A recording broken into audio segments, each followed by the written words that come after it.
अस्सलाम वालेकुम, क्या हाल है, कैसे हैं आप सब। आज हम बिहारी किचन में लेकर आए हैं आपके लिए फुल प्रूफ ब्रोस्ट की रेसिपी, जो कि KFC की तरह क्रिस्पी और बहुत ही ज़्यादा जूसी होती है। और इसको बनाने का तरीका बहुत ही आसान है। सबसे पहले तो मैंने सिर्फ लेग पीसेस लिए हैं, आप चाहें तो आप चेस्ट की बोटी भी ले सकते हैं। आपने गोश्त को क्या करना है, धो लेना है और उनमें कट लगा के उनको पहले सिरके के पानी में रखना है। मैंने 750 ग्राम चिकन लिया था और उसमें उसी हिसाब से मैं इंग्रेडिएंट्स शामिल करूँगी। सबसे पहले तो मैंने उसको सिरके के पानी से निकाल के वॉश करके उसमें नींबू का रस डाला है। मेरे पास नींबू बड़ा था तो मैंने 1/4 नींबू का रस डाला है, और आप अपने हिसाब से डाल सकते हैं कि आपके नींबू में कितना रस निकलता है, उस हिसाब से आप डालें। फिर उसमें सॉल्ट शामिल कर लें।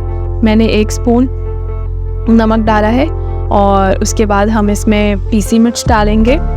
और मैंने इसमें 2 चम्मच पीसी मिर्च, 1 चम्मच काली मिर्चें और अदरक लहसुन का पेस्ट मैं लास्ट में डालूँगी। पहले मैं सारे मसालों को मिक्स कर लूँगी, तो आप देख रहे हैं। फिर उसके बाद मैंने कूटी मिर्चें डाली हैं, और उसके बाद हम इसमें सोया सॉस भी शामिल कर लेंगे। सोया सॉस मैंने 2 ढक्कन डाले हैं, हम चाहें तो आप अपने हिसाब से डालें। आप मेजर कर लें जिस हिसाब से भी आपको पसंद है सोर टेस्ट, उस हिसाब से सोया सॉस डाल लें। और फिर उसके बाद 2 बड़े स्पून से आप 2 चम्मच ऑयल भी इसमें शामिल कर लें। फिर इसको इस तरह मिक्स कर लें। पहले मसाले सारे मिक्स कर लें, उसके बाद अदरक लहसुन का पेस्ट डालकर उसको दोबारा से मिक्स कर लें। मैंने 2 चम्मच अदरक लहसुन डाला है और उसको इस तरह मिक्स कर लिए। फिर उसके बाद मैं ये करती हूँ कि ज़्यादा से ज़्यादा इसको 6 घंटे के लिए मैरिनेट कर देती हूँ, ताकि हमारा जो चिकन है वो बहुत ज़्यादा जूसी हो जाए। क्योंकि चिकन की बोटियाँ ज़रा रूखी हो जाती हैं, इसलिए मैं 8 घंटे कम से कम 6 घंटे, ज़्यादा से ज़्यादा 8 घंटे इसको मैरिनेट करती हूँ। और एक पॉलीथीन बैग में जो लीक ना हो, उसमें मैंने सारे चिकन पीसेस डाल लिए और इसको देखें इस तरह मिक्स करके मैंने इसको टाइटली बांध दिया है। और बांध के मैं इसको फिर फ्रिज में रख दूँगी 6 से 8 घंटों के लिए। आप जितनी देर के लिए रखोगे उतना ये आसान हो जाता है बनाना। इसको बहुत ज़्यादा जूसी होता है। आप चाहो तो डायरेक्ट फ्राई कर लो, लेकिन मेरे पास लेग पीसेस थे तो मैंने इसको पहले बना लिया है, भून लिया है, थोड़ा सा स्टीम दे दिया है, और ताकि उसमें से खून ना निकले और इस तरह से गोश्त अंदर से कच्चा ना रह जाए कहीं से। फिर उसके बाद कोटिंग के लिए हमने क्या किया कि प्लेट में मैदा लेके उसमें पीसी मिर्च, काली मिर्च और नमक डाल ली, और उसके बाद देखें आप इस तरह इसको दबा कर इसमें मैदे की कोटिंग करनी है, बिल्कुल प्रेस करके। फिर इसको झाड़ ली। फिर उसके बाद इसको बिल्कुल, ये हमने एक प्याले में ठंडा पानी लिया है, आइस वाटर लिया है, बहुत ही तेज़ ठंडा। इसको डाल के डिप करके फ़ौरन ही निकालना है। आप देख रहे हैं पूरा तरीका।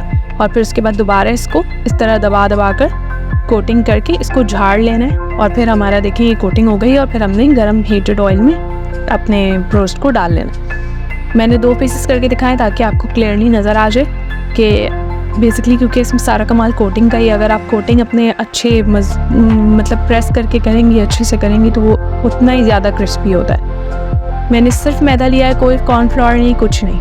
और फिर उसके बाद आप इसको गरम तेल में डाल लें और इसको फ्राई कर लें गोल्डन ब्राउन होने तक, और ये बिल्कुल तैयार हो जाएगा। हमारे चैनल को जब तक आप लाइक कर लें, सब्सक्राइब कर लें और शेयर करें, और वेट करें कि हमारा ब्रोस्ट कब तक तैयार हो जाता है। देखें आपकी कढ़ाई में जितनी भी आए बोटियाँ और डाल लें और इस तरह निकाल लें। देखिए हमारा गोल्डन ब्राउन हो चुका है ब्रोस्ट। मैं आपको तोड़ के भी दिखाऊंगी, अंदर से बिल्कुल तैयार है और बिल्कुल भी कुछ भी कहीं से भी कच्चा नहीं है, और इसकी खुशबू बहुत प्यारी थी। आप लोग खाएं, बनाएं और हमारी आसान तरीन रेसिपी को शेयर भी करें। अपना ख्याल रखिएगा, दुआओं में याद रखिएगा हमें। अल्लाह हाफ़िज़।